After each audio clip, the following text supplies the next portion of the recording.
The day Dad died, the old barn seemed to groan louder than usual. I stood in the doorway of the farmhouse watching the setting Iowa sun cast long, somber shadows across the field. The barn, a massive skeletal frame of warped wood and peeling red paint, was a monument to years of neglect. A single rusted hinge struggled to hold one of its huge sliding doors in place, making it look like a wounded animal. For my older brother David, who had built a successful life in Des Moines, and my sister Emily, who was a lawyer in Chicago, it was nothing more than a liability, a relic holding us back from the next chapter of our lives, which, for them, meant selling the land and splitting the inheritance. David was the first to speak, his voice as sharp and practical as ever. "We need to sell this place, Alex. It's a money pit, and it's dragging us all down. The barn especially. It's an eyesore and a lawsuit waiting to happen." Emily, standing beside him with her arms crossed, nodded in firm agreement. She saw the farm as a burden, a tangled knot of sentimentality that was preventing us from moving on. They spoke of financial freedom, of closing the book on this chapter of our lives. But for me, the words felt like a betrayal. I couldn't just walk away. This land, this house, and that old barn were infused with my father's memory. I could still hear his last words to me, a quiet, raspy whisper from his hospital bed. "Don't let it all fall apart, son." I looked at the barn again, and a crazy, impossible idea began to take shape in my mind. What if the barn wasn't a problem to be solved, but a solution? I shared my vision, my heart pounding in my chest, transforming the dilapidated structure into a rustic, chic event venue, a place for weddings and celebrations. The moment the words left my mouth, David erupted in laughter, a harsh, cynical sound that echoed through the silent farmhouse. "A wedding barn? Alex, get a grip. This isn't some romantic comedy. No one's going to drive out to the middle of nowhere for a party. You're just going to waste what little money Dad left us." Emily's reaction was a silent, pitying shake of her head. Their disbelief was a heavy, physical weight on my chest, but it also sparked a fire inside me. I was going to do this, not just to honor Dad's legacy, but to prove them wrong. It was the only way I knew how to move forward. The first few weeks were a brutal blur of loneliness and backbreaking work. The silence of the farm was deafening without my dad's familiar voice, the low hum of his tractor, or the sound of his old radio. Now the only sounds were the creaking of the farmhouse floorboards beneath my feet and the rhythmic scrape of my shovel against the dirt as I began the monumental task of clearing out the barn. Decades of dust, forgotten tools, and mountains of hay bales lay scattered inside. The smell of mildew and decay was overpowering, and my hands were constantly covered in splinters and deep cuts. Every morning, I'd wake up to a new text from David, a constant stream of, "Have you reconsidered?" Or "You know you're making a huge mistake, right?" He'd call under the guise of checking in, but I knew his real motive was to pressure me into selling the farm. He couldn't understand why I was throwing away what he saw as an easy solution for a fool's dream. But my mother, bless her heart, was my quiet, steady anchor. She never said a word about the barn project, but every afternoon she would leave a thermos of hot coffee and a sandwich on the porch for me. It was her silent way of saying she was on my side. One sweltering afternoon, as I was struggling to pry loose a stubborn, rotten beam that was threatening to bring down a whole section of the wall, I heard her footsteps behind me. She walked over, her hand resting gently on my shoulder. "Your father would be so proud, Alex," she said softly, her eyes tracing the outline of the old barn. "He always saw the potential in things others overlooked, and he always said that you had his heart." Her words were a lifeline, giving me the strength to push through the exhaustion and the doubt. Inspired, I started looking for a helping hand. That's when I found Mark, an old family friend and a retired carpenter who had worked with my dad for years. He saw my determination and, without a moment's hesitation, offered to help. He was no longer as fast as he used to be, but his wisdom and guidance were invaluable. He taught me how to stabilize the foundation, how to safely repair the sagging roof, and most importantly, how to see the project through to the end. The barn was still a wreck, but now it was a wreck with a plan. Word of my ambitious project spread through our small community like wildfire. Most people were incredibly supportive, stopping by to offer tools, a few hours of labor, or just a word of encouragement. Their kindness was a balm to my weary spirit. But not everyone was convinced. The local banker, a man named Mr. Henderson, was a prime example. When I went to him to apply for a small business loan, he laughed the same cold, dismissive laugh that David had. A barn? Son, the market for agricultural projects is one thing, but a venue in this economy. No one will ever come out here. Come back when you have a real business plan. His rejection was a hard, sharp blow, a moment of doubt that hit me harder than any of my brother's taunts. That night, I sat on the porch staring at the barn's dark, imposing silhouette against the moonlight, wondering if I was just a fool chasing a ghost. Was David right? Was this just a fantasy that was going to ruin me? The next morning, however, I was pulled from my despair by the sound of an old pickup truck rattling up the driveway. It was Maria, a local baker and a close friend from high school. She had heard about my struggles and brought me a tray of her famous cinnamon rolls, the aroma filling the air. "We all thought David was a fool when he tried to start a business in the city," she said, her voice gentle but firm. "But you, Alex, you're the one taking the real risk here. This community needs someone to believe in it again, and we believe in you." She told me about a small community fund she and a few other local business owners were putting together to support local entrepreneurs. It wasn't the massive bank loan I needed, but it was a start. Their faith gave me a renewed sense of purpose. I realized this wasn't just my project, it was our project. With Mark's guidance and the community's support, I got back to work, my hands feeling stronger than ever. We framed the new interior, installed new electrical wiring, and spent countless hours sanding down the rough old wood floors until they gleamed like polished amber. Months bled into seasons, and the barn's transformation was nothing short of miraculous. The dusty, decaying interior was slowly being replaced by a warm, inviting space. We installed huge, elegant chandeliers that hung from the high ceilings, their light reflecting off the newly polished wood floors. The old broken sliding doors were replaced with massive, beautiful glass doors that opened onto a picturesque field of wildflowers, offering a breathtaking view of the Iowa countryside. I started an Instagram page to document the progress, posting before and after photos, and the engagement was incredible. People from all over the state were following the progress, leaving comments of encouragement and sharing their own stories. But a storm was brewing closer to home. David had found out about the community fund and the surprising progress I was making. He drove out one afternoon, his face a mask of seething anger. "What are you doing, Alex? I told you to sell this place. Now you're taking handouts from a bunch of country folk? This isn't a charity case, it's a business, and you're making us all look like fools," he was yelling, his face red with a mix of fury and fear. His anger wasn't just about the barn, it was about his own need for control and the deep-seated fear of being wrong. He couldn't stand the thought that I, his little brother, might actually succeed where he had failed to see an opportunity. "This is Dad's legacy, David," I said, my voice low but firm, "and I'm not letting it fall apart. I'm building something he would be proud of." He scoffed, his face hardening, and stomped out, but not before muttering that this was all a grand failure waiting to happen. But this time, his words didn't sting as much. The barn, once a symbol of our family's decline, was now becoming a beacon of hope for me and the entire community.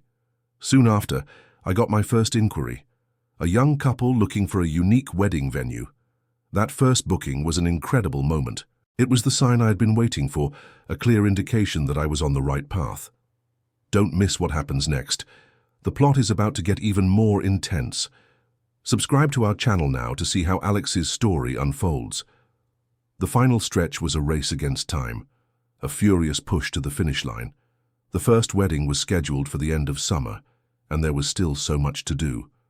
We needed to finish the catering kitchen, build the restrooms, and landscape the entire surrounding area. The stress was immense, a constant gnawing feeling in the pit of my stomach. There were days I felt like giving up, days when I'd be up until 2 in the morning, painting walls and trying to fix a faulty light fixture, only to wake up a few hours later, exhausted to get back to work. I hadn't had a decent night's sleep in months, but the community continued to show up for me in incredible ways. Maria, the baker, not only offered to be the official caterer, but also rallied her friends from the local gardening club to help with the landscaping. They planted beautiful flowers and herbs around the barn, transforming the muddy grounds into a lush, vibrant garden that smelled of lavender and fresh soil. Mark brought in some of his old carpentry buddies to help with the last bits of construction, and their laughter and chatter filled the barn with a new, vibrant kind of life. My mother, in her quiet, steadfast way, would sit on a hay bale, a silent, smiling observer, making sure everyone had enough to eat and drink. David, meanwhile, was completely absent. He had stopped calling and texting. His silence was louder than his initial laughter and anger. It was the silence of a man who was afraid to admit he was wrong. As the day of the first wedding approached, the transformation was finally complete. The barn was no longer a crumbling relic. It was a masterpiece of rustic elegance, a beautiful testament to hard work and community spirit. It was ready. The day of the first wedding was a whirlwind of emotions. As the sun began to set, casting a golden, ethereal glow on the newly polished floors, I stood in the back of the barn, watching the bride and groom exchange their vows. The place was filled with the warm, inviting sounds of laughter, the soft strains of acoustic music, and the beautiful scent of fresh flowers. I watched the mother of the bride wipe away a tear, and in that moment I knew with absolute certainty that all the sleepless nights, the doubts, and the backbreaking work had been worth it. The wedding was a huge success. The couple was thrilled, and the guests were in awe of the venue. Pictures of the barn started popping up all over social media with glowing reviews. My phone was ringing off the hook with new inquiries, and bookings for the next year began pouring in. I had done it. I had taken the old, forgotten barn and transformed it into a thriving business. The feeling was a profound mix of pride and relief. It was then that I saw David. He was standing near the entrance, looking out of place in his city clothes, watching the festivities from a distance. He wasn't talking to anyone, just observing. Our eyes met across the room. He didn't say anything, but there was no laughter on his face, no anger, just a quiet, contemplative, and almost regretful look. It was a silent acknowledgement, a moment of understanding that passed between us without a single word being spoken. He finally turned and walked out, but this time the silence he left behind felt different. It felt less like a rebuke and more like a small, hesitant beginning to something new. The business grew faster than I could have ever imagined. The first year was a blur of weddings, anniversaries, and community events. My initial estimate of a few bookings a year was blown out of the water. We hosted everything from a local harvest festival to a charity gala, and the barn became more than just a venue. It had become the heart of the community. I hired a small team to help with the day-to-day operations, including Maria, who became our head of catering, her delicious food a huge hit with all of our clients. The barn was always buzzing with activity, filled with music, laughter, and the joyous sounds of people celebrating. One evening, after a particularly beautiful wedding, I was cleaning up when my phone rang. I saw David's name on the screen, and my heart hammered against my ribs. He hadn't called in over a year. I took a deep breath and answered. His voice was hesitant, almost a whisper. "Alex, I saw an article about your barn in the regional paper." He paused, and I could hear him taking a deep breath on the other end of the line. "It looks incredible. Mom sent me a picture of the revenue report." I braced myself for another snide remark, but it never came. "I was wrong, Alex, about everything. I'm so sorry." The words were simple, but they carried the weight of years of resentment and pride. I didn't know what to say. "It's okay, David," I finally managed, my own voice thick with emotion. "I just wanted you to see what I saw." His apology wasn't a magical fix, but it was a start. It was a crack in the wall of bitterness he had built, a sign that maybe, just maybe, our family could be whole again. The plot is thickening. Don't miss what happens in the final chapters. Subscribe to our channel now. The following months were a quiet period of reconciliation. David started coming to the farm again, but this time not to criticize but to help. He would offer his expertise on the business side of things, using his experience from the city to help me with marketing strategies and financial planning. We spent hours in the old barn, which was now a bustling office, poring over spreadsheets and talking about the future of the business. It was a new dynamic, one built on mutual respect instead of old rivalries. One afternoon, while we were fixing a section of the old fence that bordered the property, he looked at me with a rare expression of vulnerability. "You know, Dad always said you had his vision. I thought he meant you were just as stubborn as him. I didn't realize he meant you had the heart for this place." It was a moment of profound understanding. He wasn't just apologizing for being wrong about the barn. He was apologizing for not seeing me, for not seeing the person I was all along. Our relationship began to heal, slowly but surely. Emily, seeing the incredible change in David and the undeniable success of the business, also reached out. She came to the barn for a visit, bringing her kids, who ran around in awe of the place their uncle had built. The sound of children's laughter, which had been absent from the farm for so long, filled the air, and for the first time since Dad's death, the farm felt like a family again.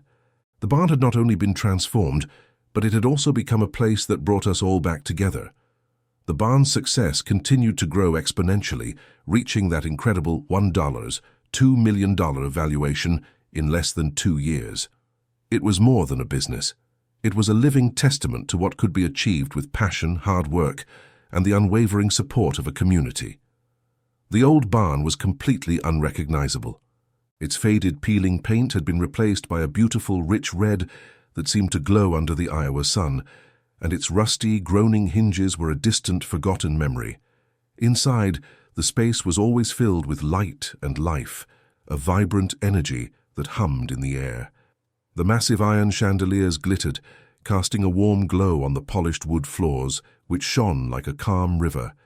The air, once heavy with dust and decay, was now filled with the music of celebration, and the sweet scent of fresh flowers and good food. I saw my dad's legacy everywhere. It was in the strong, sturdy beams we had reinforced together, in the laughter of the guests who celebrated within its walls, and in the quiet, proud strength of my mother's smile as she watched from the sidelines. David and Emily were now regular visitors, no longer just for the events, but to simply be there, to be part of the place. They had gone from wanting to sell the farm and leave this life behind to being its biggest champions. We had long, meaningful conversations on the porch swing, talking about the future and how we could continue to build on what I had started, together. This wasn't about me anymore. It was about all of us, about our family, and about the legacy we were building for the next generation. The barn, which had once represented our family's decline and division, was now the very foundation of our revival. The heart that was finally beating strong again, full of hope and purpose. 1 year to the day after my dad passed away, we held a small private memorial for him in the barn. The air was cool and crisp, carrying the unmistakable scents of autumn hay and polished wood. It was a gathering of just our family and a few close friends from the community who had helped me along the way. Maria, Mark, and a handful of others who had believed in my crazy idea. As I stood in the very middle of the barn, now a place of so much life and joy, a profound stillness settled over me. I looked out at the faces of my mother, her eyes filled with a peaceful light, my now supportive siblings, and the friends who had stood by me from the very beginning. The same people who had seen me start with nothing but a broken-down barn and a seemingly impossible dream. The space was filled not with grief, but with the warmth of shared stories and cherished memories of my dad, and a quiet, all-encompassing sense of peace. David spoke first, his tall frame standing where the ceremony arch now stood for countless couples. His voice, usually so sharp and confident in business meetings, was cracking with emotion. He talked about how I had honored our father's last wish, not just by saving the barn, but by saving our family from itself. He openly admitted that he had been so focused on the past and what we had lost that he couldn't see the future I was building. He saw a rotting liability. I saw a priceless legacy. His honesty was a gift, a final, necessary act of letting go of his pride and his deeply held cynicism. Emily followed, her voice softer than I had ever heard it, as she talked about how the barn had brought us all closer than ever before, becoming a place where we could finally heal from our loss and our long-standing divisions. We had all found our way back to each other here, in this very space that had once symbolized our estrangement. My mother, with tears glistening in her eyes, walked over and gently took my hand.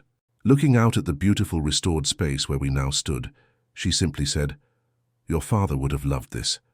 He would have loved that the heart of our family is beating strong again, in this very place that he loved so much." As I looked around at the beautiful space, I didn't just see a building. I saw a living, breathing testament to what can be achieved when you believe in something and in someone with all your heart. I had turned a dilapidated barn into a thriving business, a place that provided jobs for our neighbors, brought people together for some of the most important moments of their lives, and gave our small community a renewed sense of purpose. But more importantly, I had turned my family's despair and division into hope and unity. The $1.2 million valuation was just a number on a spreadsheet, a nice validation of the hard work. The real treasure was the family and community I had rediscovered along the way. The barn was finally home, not just for me, but for all of us.